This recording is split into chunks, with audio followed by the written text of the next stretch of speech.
随一滴图霭到底有什么深远影响？盘点草帽一伙2年修行成果。大家好，我是朱尔本。自1044话以来，尾田完整的向我们展示了路飞果实觉醒后的力量，欢快而又强大的尼卡之力，上演了一场场独具海贼式浪漫的巅峰对决，由此也引发了众多争议，诸如草帽一伙战力是否提升太快等等。那么，也许我们应该回顾一下那个逐渐被我们淡忘，却总能以回忆杀出现的神秘暗号随一滴图霭，以及他所开启的2年修炼期，草帽一伙都是怎么成长的呢？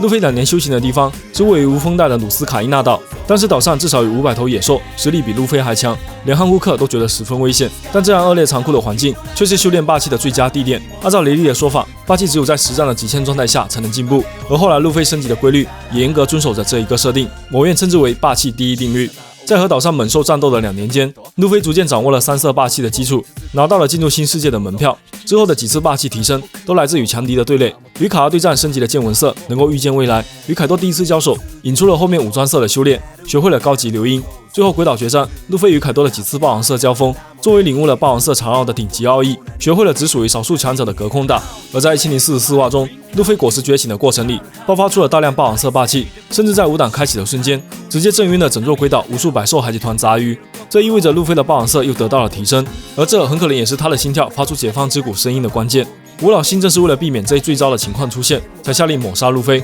可惜还是低估了主角光环的力量。索隆2年修行的地方是鹰眼的私人别墅克拉伊卡纳岛。索隆的短板与路飞相似，都是缺少了霸气的力量。鹰眼以剑刃破损为耻，而索隆在前半程的冒险里直接损坏了好几把刀，所以索隆在2年修行期间得到了鹰眼剑术和霸气的特训，武装色霸气提升尤其明显。但是在德雷斯罗萨大战索隆砍穿皮卡后，就特意看了一下剑刃，确认没有破损，而能够做到这一点的关键就是武装色的力量要足够强。当剑士用武装色强化剑刃时，就会短暂变成一把黑刀。而在和之国篇里，黑刀的设定开始完善，它是一种历练的象征，代表着持有者的荣誉。龙马的佩刀秋水就是一把已经练成的黑刀，这毫无疑问会是之后索隆继续前进的方向。而在后来的鬼岛决战里，索隆与镜的对决正式解锁了霸王色的力量，并将它用在了剑刃上，是另一种形式的霸王色缠绕。也正是这股力量让索隆降服了阎王，晋升成为地狱之王。不知道2年修行期间，鹰眼是否发现了索隆这股潜力？山治2年修行的地方是人妖王国卡马巴卡，对于色合同山治来说是货真价实的地狱。为了躲避人妖们的追赶，山治被迫练成了强大的见闻色霸气，虽然不能预见未来，却似乎有着极为夸张的感知范围，特别是对女性的呼救。在被人妖们逼到绝境时，山治甚至领悟了月步的力量，能够实现空中行走。TG 在2年修行期间得到了大幅度增强，而作为修行的另一个成果，山治得到了人妖王国秘传菜谱99只火力菜单。可惜2年后，山治没有特别多展示厨艺的机会，但这种神奇料理据说能构建身体、增强实力，也许已经在无形中影响着草帽一伙。蛋糕岛篇结束后，山治得到了隐形黑战斗服，穿过几次后，身体开始产生变化，眉毛方向出现倒转。与此同时，肌肉、骨骼、力量都得到了大幅度提升。杰尔玛改造人技术对血统因子的影响，也许与伊万科夫的荷尔蒙果实能力改造人妖身体有一些共通的地方。娜美2年修行的地方是小空岛维萨利亚，岛上住了一批老爷爷，全都是资深的气象科学家。这里有着许多神奇的气候道具，例如能够制造出狂风的风之节，能够制造各种气象的气象船。维萨利亚的气候科学可以在一定范围内完全掌控气候变化，而这正是娜美所使用的战斗方式。娜美在维萨利亚学习了2年间，除了气候和天象的掌握进一步提高，很可能也得知了改变气候的奥秘。维萨利亚土地中种植了天气球，其成分与海楼石中的粒子相似，而和之国就是海楼石的原产地。和之国目前近海恶劣的气候，很可能就是受到了海楼石的干扰。娜美很可能成为破解和之国气候难题的关键人物。而在鬼岛决战中，娜美的天后棒又得到了史诗级强化，当班的霍米茨、宙斯灵魂技术在里面，使得娜美拥有了更加强大的雷击，甚至连攻击都自带追踪。虽然娜美并不是战斗员，但如果草帽一伙未来的对手是黑屋子海贼团，那么娜美很有可能与拥有飞行能力的拉菲特交手，宙斯就会成为关键的力量。乌索普2年修行的地方是在神奇的波音列岛，整座岛屿就是一个巨大的食人花，到处长着神奇的植物，这些植物的种子能够快速生长，并带来不同的效果。对于身为狙击手的乌索普来说，就变成了极佳的弹药，不得不佩服尾田的想象力。2年前乌索普的弹药基本上都是自己制作的，而2年后乌索普的弹药都变成了滤芯，各种各样的种子让乌索普几乎拥有了无限可能。如果说觉醒后的路飞能够凭借想象力随心所欲的战斗，那么乌索普其实也做到了。德雷斯罗萨大战中，乌索普在关键时刻觉醒了见闻色，2度绝杀砂糖。乌索普的见闻色拥有超远距离的感知范围，和科比非常相似，而这股力量对于身为狙击手的乌索普来说再合适不过。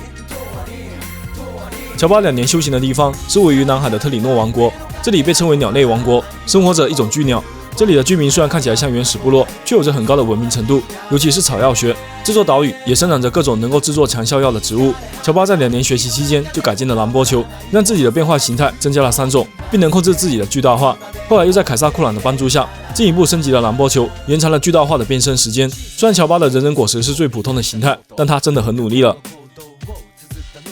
罗宾2年修行的地方是革命军总部巴尔迪哥。不仅结识了路飞的父亲门奇迪龙，还有萨博、克拉等等一票革命军干部。革命军常年与世界政府 CB 较劲，所掌握的各种谍报技巧，也都是罗宾所需要的技能。2年时间里，通过革命军的情报网，罗宾对这个世界的了解深刻许多，也是2年后草帽一伙中对局势最清醒的一人。而在战斗方面，萨博的龙爪拳、克拉的鱼人空手道，也都被罗宾加入到了自己的招式中。与黑色玛利亚的香艳对决里，我们就见识到了战斗智商爆表的罗宾，以及花花果实目前最强的恶魔姿态。罗宾虽然不是战斗员，但他目前的体技在草帽团中也属于前列。弗兰奇2年修行的地方是北海的未来国巴尔基摩亚，这里是贝加庞克的故乡，留存着他之前建立的2座实验室，其中一间就是专门研究武器技术，这对弗兰奇而言简直就是如虎添翼。贝加庞克的血统因子理论能够提升改造人的身体强度，贝加庞克的机关技术成为了弗兰奇2年后的必杀技。贝加庞克没有完成的机器人，由弗兰奇结合了记忆金属，成功打造出了钢铁海贼弗兰奇将军。现在弗兰奇身上已经有了一些和平主义者的技术身影，未来贝加庞克正式登场后，弗兰奇与这位天才科学家之间一定还会有联动。布鲁克2年修行的地方是神秘的泰纳格纳王国，在几名长手族经纪人的运作下，布鲁克逐步成为了摇滚巨星，连宣传令都变成了演唱会海报风格。但从音乐造诣而言，2年间布鲁克也成长了许多。而在战斗力方面，更多的提升来自对黄泉果实的开发。首先就是令无数人羡慕的灵魂出窍，能够无视任何阻碍和攻击，自由进入任何房间。布鲁克说着说着都流鼻血了，他到底是去过哪呢？黄泉果实的开发也让布鲁克掌握了更多的灵魂力量。不仅可以使用黄泉寒气来让自己的斩击拥有冻结效果，还能对灵魂类的怪物造成巨大伤害。如果继续开发下去，也许黄泉世界还有更多不可思议的力量出现。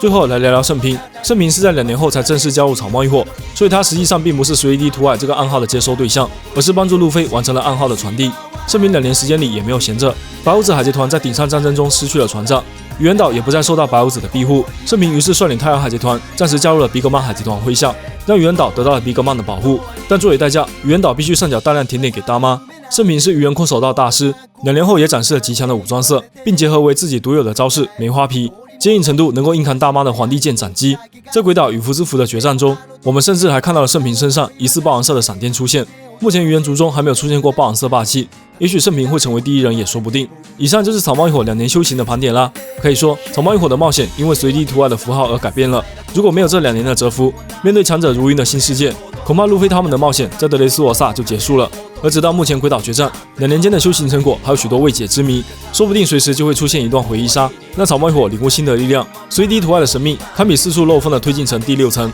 你永远不知道里面会跑出什么人物，也给了尾田继续增添设定的空间。你期待草帽一伙出现哪些新能力呢？欢迎在评论区聊聊你的看法。我是周二本，下期见啦！